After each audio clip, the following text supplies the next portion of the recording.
Bloodstained is back. You didn't think I was gonna miss talking about this, did you? The State of Play, PlayStation's little thingy, their E3 thing well, E3 is not a thing anymore, but Sony, during their State of Play, had an announcement from ArtPlay in regards to Bloodstained's sequel. Yeah, well, it's technically a prequel actually, which we'll get into today when we talk about this exciting announcement. We've been waiting a while to see what was going on with Bloodstained, and I'd made so many videos on this in the past, and really it was just like, where are we headed? What's the plan? Like, what's going on with Bloodstained? When are we gonna get to see the sequel? And so today, finally, we got some news, and it's interesting. I am intrigued. I am also nervous, and I also want to talk about how this is going to affect Konami in the future, because there's a lot to discuss, so let's get right into it.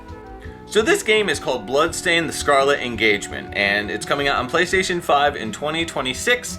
We currently don't have any other systems that it's going to be coming out for, so I don't know if this is going to be released on like Switch 2 or Xbox Series X, whatever they're calling it, Steam. I don't know what's happening with that, but this game is another 2.5D side-scrolling action RPG, and Shutaro Iida, who I interviewed previously on this channel, is labeled as the creative director, along with the production being done by Koji Igarashi.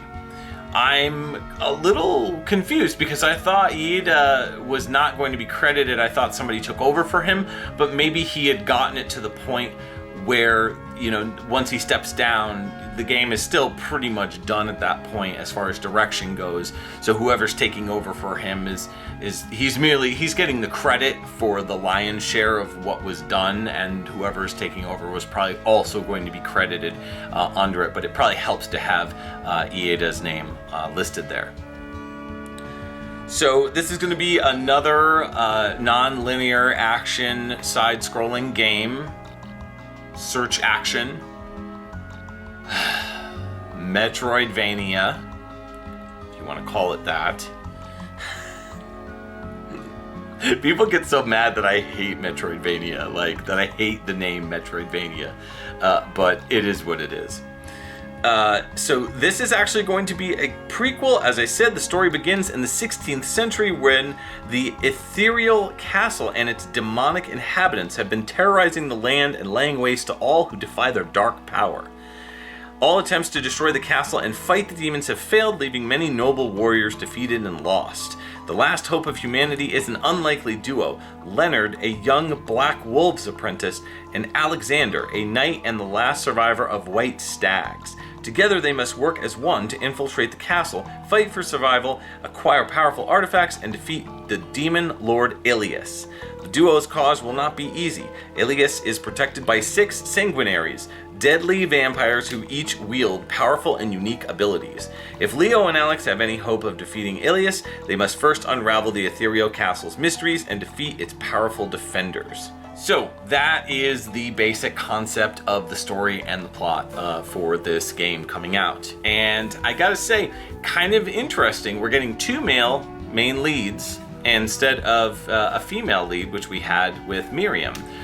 So I'm fine with that. I don't really have a problem with that. I think it's kind of neat to play as 2 guys too. That's going to be interesting because this is, of course, kind of a spiritual successor to Portrait of Ruin, Castlevania Portrait of Ruin, where you played as 2 characters, Jonathan and Charlotte, and you bounce back and forth between the 2. So this time around, you're going to be playing as 2 gentlemen. So pretty neat stuff. From the graphics on here, I gotta say, I think that the graphics, like specifically the backgrounds, are really impressive as far as what we've seen so far. But I gotta say, the art is tending to look a little dark. I wonder if they're trying to go for a more like less anime-ish style. I'm getting vibes of like Dark Souls here, which I don't know if I'm a fan of. I don't know. I guess we'll see. The faces themselves on the characters do still have that anime vibe and look to them. So I don't know. It feels like they're going more in like a gothic dark path instead of like leaning more towards like the anime kind of brighter tropes. You know, it's interesting. I'm intrigued, as I said earlier, by the visuals on this for what we've seen so far. I will say the cutscenes look great.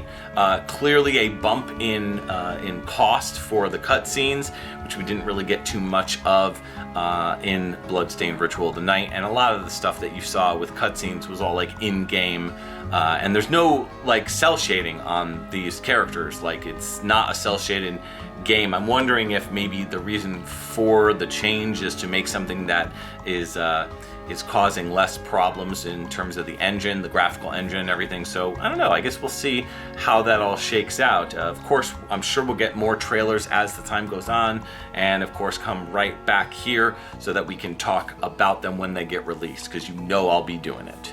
I wanted to touch on the music that we heard in the demo, or the trailer here. The music I'm really concerned about. Now, generally with most Castlevania games, they typically have music that is the Baroque style of classical music mixed in with kind of dance music, techno, jazz, funk, metal, rock, all sorts of different music kind of fused together with this Baroque sound. And I did not get that here at all. Most of the music here sounds very kind of bland. This might be just placeholder music for this trailer. Just like very stereotypical, like movie, bombastic, kind of like classical music. So, really worried about that. Now, I'm gonna probably make another video to talk about this, but Michiru Yamane is not coming back for this game. From what I understand, she's retired. So I may or may not make a video on that just to kind of like highlight that news, because I found out about it fairly recently that she had said publicly that Bloodstained Ritual of Night was pretty much her last game. So I don't know. We'll see what happens. But I'm curious as to who they got to replace her. Because if we're gonna assume that they're going with a style that is similar to hers, or similar to the Castlevania sound, if they're going to stay true to that with this game, I really think the game would have a totally different identity if it didn't do that. So I guess we'll see. We'll wait and see and find out what happens with that. But otherwise, I'm curious on where this goes. I'm interested in the prequel aspect about this.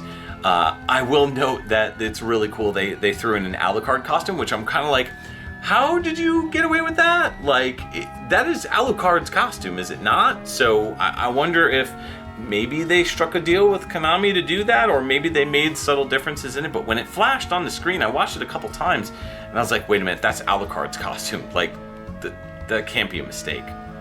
So that's pretty much it. So this was a really cool reveal. I'm super excited for this, and I can't wait to see more. What are your thoughts on this initial trailer for this new Bloodstained prequel? Let me know down in the comments below. Stay subscribed to the channel. More Bloodstained news, I'm sure, on the way. As always, thanks so much for watching. Stay tuned for more videos in the future. Peace out.